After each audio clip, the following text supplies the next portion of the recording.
Mason was devastated by the loss of his wife and son 3 years ago in a car accident. They were driving through the mountains when their car lost control and plunged into a raging river. The police couldn't even find the bodies, and Mason was left to grieve and mourn without any closure or resolution. But then a miracle happened. Suddenly he saw them walking in a park hundreds of miles from their town. Mason couldn't believe his eyes. So Mason ran towards them and embraced them both tightly. But as he held onto them, his wife's tears began to fall. "I have to tell you something." Mason looked and looked, trying to figure out who they were. Sure, the accident had been 3 years, but he was still very aware of what his beloved wife and son looked like, and he knew who he was seeing. He couldn't believe it. 3 long years without them, and there they were. He rubbed his eyes and kept looking at them. Many questions were to be answered. What happened to them? Why did it take them so long to show themselves? And the most important question, was it really them?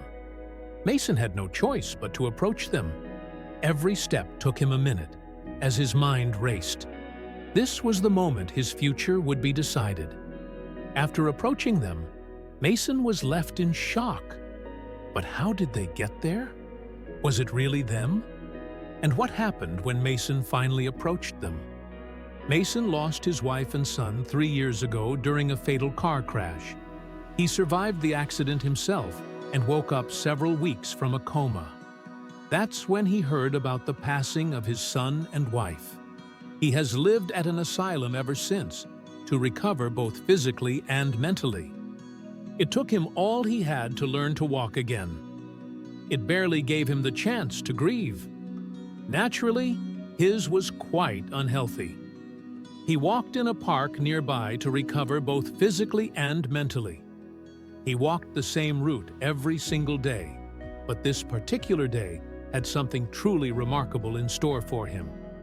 He was walking the park, enjoying the sounds of birds chirping and the smell of the recently mowed grass. He reaches the fountain. As a daily routine, he washed his hands in the water coming out of the fountain. He then sees a woman and little boy walking, quite far away. Something about them resonates with him. Out of curiosity, Mason decides to get a little closer. He doesn't seem to get any closer, as walking still takes an effort, and them being far more mobile, they disappear before he can get any closer. He doesn't know anything about them, yet he has a feeling. He wasn't wrong. The next day, he returns to the park. Since his stay in the asylum, Mason had become very precise. Naturally, that meant he'd go back to the next day at the exact same time and the exact same location. But they are nowhere to be seen. He accepts it and lets go of it. This would turn out to be too soon. The rest of the week passes by without Mason seeing them or even being aware of them. Then, exactly a week later, Mason does his daily walk again. He sees them again. Again, the woman is holding the hand of the little boy, and Mason can't stop seeing the similarity between this woman and boy, and his wife and son. He's in shock. Back at the asylum, Mason shares his thoughts with his psychiatrist. The psychiatrist eases his mind. He tells him how these are probably just phases of his mourning. They'll just pass. Even though Mason truly trusts his psychiatrist, he has a hard time accepting this as an explanation. He is convinced of what he saw. Back in his room, Mason wants clarity. He knows he has to come up with a plan in order to see the woman and boy better. How will he do this? How would he come closer without scaring them? He comes up with something and goes back to the park the next day with a thought-out plan. As his possible wife and son would show up at a very precise moment of the day, he thought of coming a bit early. This way, he could wait at the side of the park where they came from. This way, he wouldn't have to follow them to see who they were. But Mason has to ask permission in the asylum first, as he has to leave earlier. It takes a long time, and Mason grows anxious. Mason takes place at the park bench. He feels restless and excited at the same time. This could change his life completely. He tries to close his eyes but keeps imagining his wife and son when he does. He tries to enjoy the sounds of the birds chirping, but can't seem to appreciate it this time. Then, finally, the woman and little boy seem to appear. Mason patiently waits. They are a lot closer now, but Mason doesn't dare to come closer. He doesn't really know what he is seeing. Are they really his wife and son? Weren't they buried underground? Didn't he visit them weekly? Mason is terribly conflicted, and little does he know, time is running out. Mason goes back to the asylum. He feels strange, detached from reality. He doesn't know whether to feel joyful or defeated.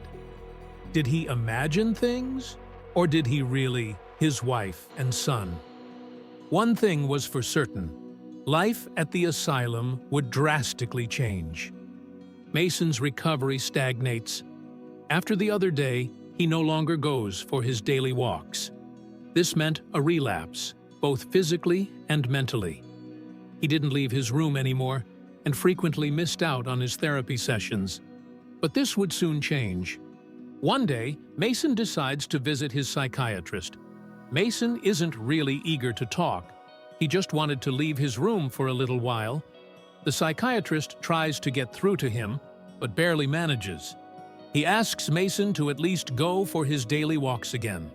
Mason agrees, but on one condition. Mason demands less medication. He's convinced that he imagines his wife and son and blames it on the medication. Besides, he doesn't want to see them. It only hurts him if they aren't real. The psychiatrist agrees on a trial time with less medication as long as Mason keeps him updated. Little did they know, this trial would be life-changing. After a few days of less medication and feeling the difference, Mason starts walking the park again. He feels incredibly grateful. The weather is nice, and the fresh air helps him relieve his thoughts. It doesn't take him long to reach the park. Mason reached the fountain, where he washed his hands again. He's completely relaxed. But when he looks up, he sees the woman and boy again. He doesn't know what he's seeing. He washed his face with the water to make sure he could believe his eyes, and saw them again. Perhaps it wasn't the medicine. This time, Mason stays close. He walks toward them, but they seem to go in the opposite direction. He has to follow them. He can't manage to get closer, so he starts yelling at them. At first, "Madam!" But soon after, when he starts to believe it really is his wife, he yells, "Susie! Susie!" The woman and the little boy walk up a path in the park.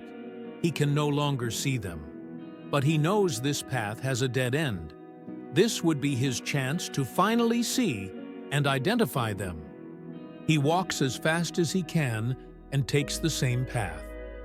Once he's around the corner and he can see the entire path, he sees the little boy and woman sitting on a little bench. He still has quite a distance to overcome, but can clearly see them. He walks toward them as they look at him as well. They smile and seem joyful. The closer Mason gets, the better the view of the woman and her little boy is. Mason realizes better and better how they really look, as opposed to how he imagined them. Their faces and bodies are getting more clear with each step. Then he realizes something. They may look like his wife and son, but Mason now sees that they're not. He feels confused, unsure of what to do, while he rubs his eyes. Should he leave or stay? Did he trick himself into seeing this? Then, upon deciding what to do, something strange happens. The woman speaks to Mason. She is friendly. The woman asks him what's going on and whether he needs help with something. Mason doesn't know what to say. The woman is so remarkably alike to his wife, yet she isn't.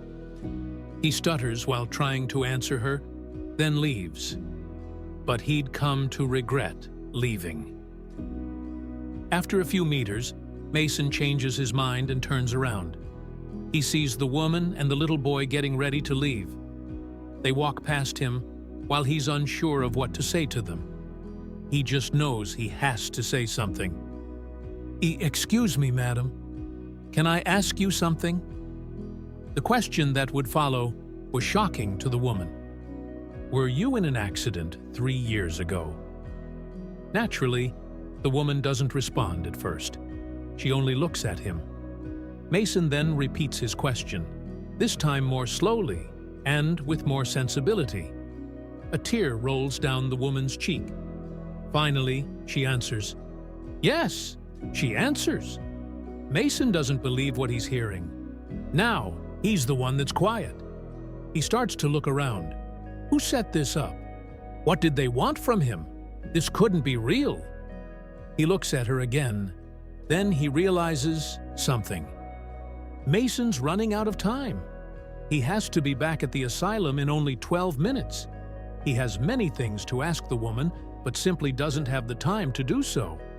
He weighs his options, but realizes that if he came back too late with this encounter as the reason, they'd think he lost his mind. Luckily, Mason has a plan. He says to the woman, "I don't know who you are, but we have to talk, don't you agree?" At first, the woman doesn't answer.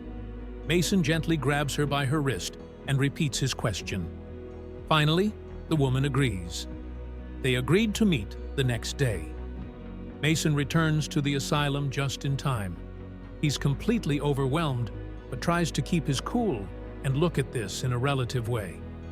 He refuses to look for answers and just wants to embrace all this as something supernatural. Finally, there was a light in his life, no matter how absurd it was. That night, Mason keeps dreaming about the woman and her little boy. He gets up extra early to make sure he won't be late. He can't be too early as well, as he needs all the time he's allowed to stay away to talk to the woman and her son. Unfortunately, a terrible obstacle would appear. Mason reports at the reception and asks to leave. Just when he's about to leave, he sees the gardener of the park standing next to some doctors. Mason greets them, but only the doctors respond. Then, out of nowhere, the gardener says something to the doctor and points at Mason. What could he mean by that? The doctors approach Mason and kindly ask him to come with them. But Mason doesn't want to. He has to meet the woman and her son. What was he supposed to do? They would think he's mad if he told them where he was heading, but on the other hand, he couldn't afford to miss out on this appointment. Mason cooperates for now, but tries to make them understand that he really wants to go outside, like any other day. They keep responding by saying, "Later, later." Then, they ask Mason to sit down. The moment of truth. Mason tells himself to cooperate as well as he can. Perhaps he could still make it to the park on time. He friendly asks them to explain what is going on after he sits down. The doctors start explaining. Mason cannot believe what he's hearing. They tell Mason that the gardener apparently reported Mason's behavior at the park. Behavior? What behavior? The gardener told the doctors that Mason's behavior supposedly was off-putting for the other park visitors, as he's worried about their well-being after encountering what was clearly a madman. Mason is speechless. Luckily, the doctors realize that the gardener is overreacting. He came to them many times before, with similar complaints. They didn't take him that seriously, but still had to respect them as they didn't want any trouble. This led to some bad news for Mason. The doctors tell Mason that he can't go to the park anymore. He's still allowed to go out, but the park is off limits for the time being. This was disastrous for Mason. The park was all that mattered to him. He can't believe it. The only chance of meeting the woman and her little boy again ceased to exist. Mason leaves the office, feeling terribly discouraged. He had hoped with all that he had to meet the woman and her son again, but Faith had other plans. He can't shake the thought of what the woman and her son must be thinking of him now. Would they be disappointed or relieved? Mason refused to go back to his room. He wanted fresh air, especially now that he had to digest such devastating news. He walks outside, takes a right, where he'd usually take a left to go to the park, and just starts walking. But he was about to make a life-changing decision. Mason may have gone out to calm down, but he only gets angry. He questions everything. Why would he allow an interfering gardener to ruin his life? Why would he let some doctors tell him what he can or can't do? He turns around and starts walking to the park as fast as he can. Mason arrived at the park only shortly after, and sees that there was no gardener whatsoever. He passed by the fountain and was now only minutes away from the place where he was supposed to meet the woman and her son. He walks so fast that despite his crutches, he's close to running. He's really close now. He takes the path to the bench, looks in the distance, and sees a woman and a little boy sitting on it. Would it be them? Was he on time, or was he mistaken again? He looks over his shoulder to make sure he isn't followed, and when he sees nothing, he approaches the woman and her little boy. There they were, a woman, looking just like his wife, and a boy on her lap, just looking like his son. It's the woman and little boy from before. Mason can't believe it. He was on time. His disbelief took only a brief moment as they looked disturbed. He greets them, but gets no reaction. What was going on? He asks them if something's wrong. Then the mother replies, "We were terribly worried. You were so late. We feared that you set us up or something. And now you look so worried yourself. Are you okay, dear Mason?" Mason is glad to hear her so worried, as he realizes that she was genuine. Then they finally reveal who they are. Like Mason already knew, they weren't his wife and son.